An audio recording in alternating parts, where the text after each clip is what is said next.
Oi, fala aí pessoal, bom dia. Você está escutando o Inglês no Rádio. I am your host, Foster Hodge. This is your daily dose of English.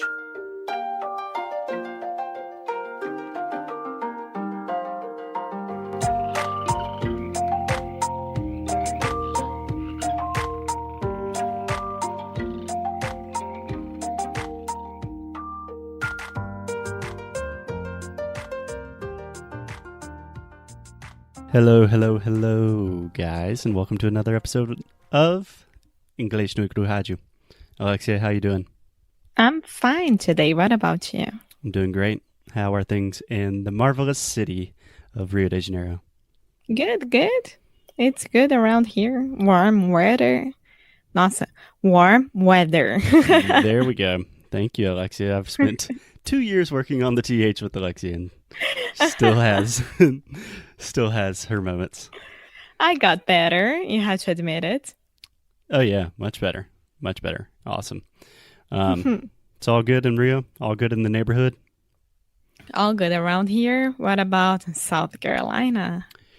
Yeah, nothing's changed. Same old. Do you know that phrase? Same old. I think so. You already teach me.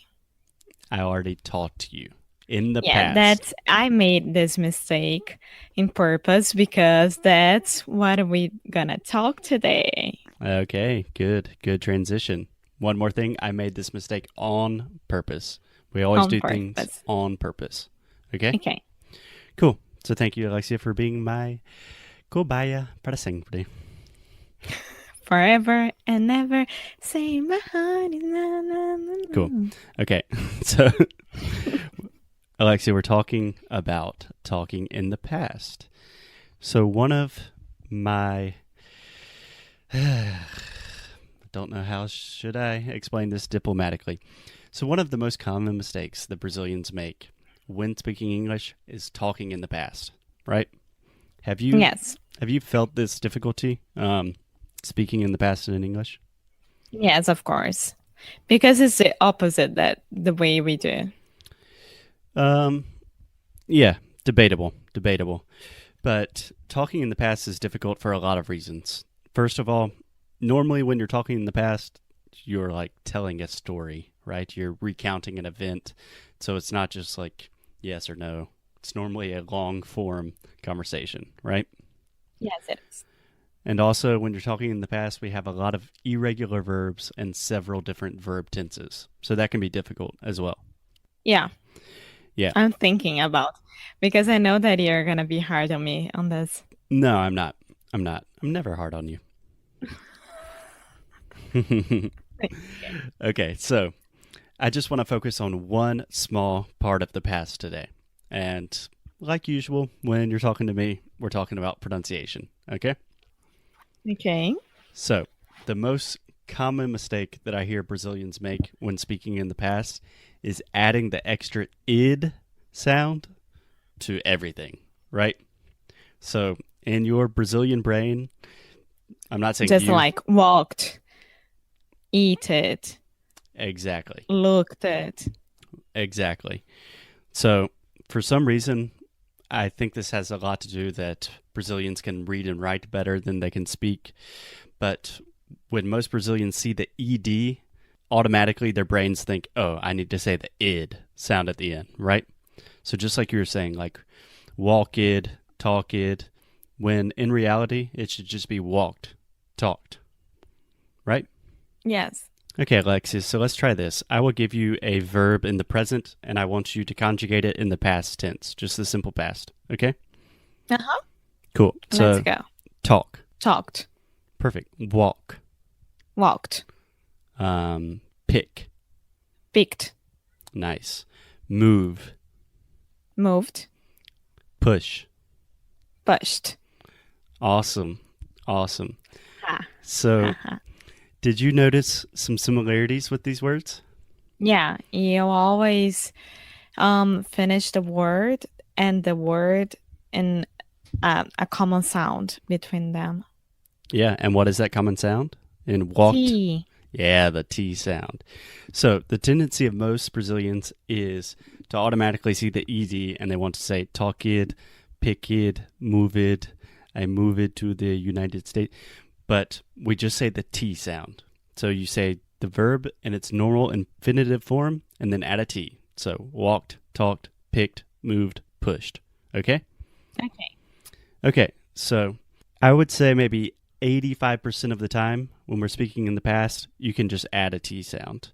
But there are some examples when we don't do that and we really add the extra id sound.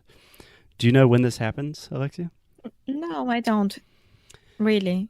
It's okay. It's okay. Ah. There is an entire section in Sound School.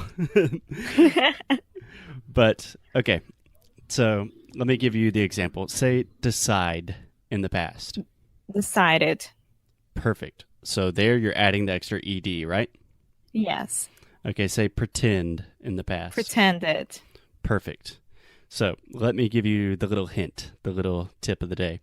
Is the only time that you add the extra ed sound is when the word ends with a T or a D sound. Okay? So think about that for a second. Does that make sense? The only time you add the extra id, the thing that most Brazilians want to add to everything, the only time we say that is when the last sound of the verb is a T or a D. Is that clear? Yes, it is. It's super clear. Okay, so one thing that really needs to have some extra clarification is when I'm talking about pronunciation, I'm talking about the sounds. So, for example, in the word decide, the last letter is an E, right? Uh-huh. But if you say the sound, decide, the last sound is a D. We don't pronounce the E at the end. So it's decided. Yeah, even though there's an E in the written form of the verb, in the written representation, we still add the extra id because the last sound is a D. Does that make sense? Yeah, so what are the not rules, but the better way to think about it? The best way to think about it, so I think in general, Brazilians just see a word in the past and they get a little confused and they just say id, right? If you don't want to study anything in the past, but you just want to go for the best percentage of times you will be correct, when in doubt, just add the T sound. So just take the normal verb and add a T. So instead of saying walked, just say walked, right? Uh-huh. Moved, pushed. So if you learned anything today, ladies and gentlemen, when in doubt, speaking in the past, just use the T sound. Does that make sense? Yes, it's really easy when you think about it. Yeah, it's not that difficult. Certainly there are some exceptions and irregularities, but I think most people complicate the past a little too much. Yeah, it's true.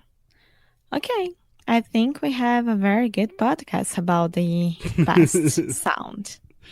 I hope so. Okay, Alexia, I will see you soon. Later. Ooh, later. Bye.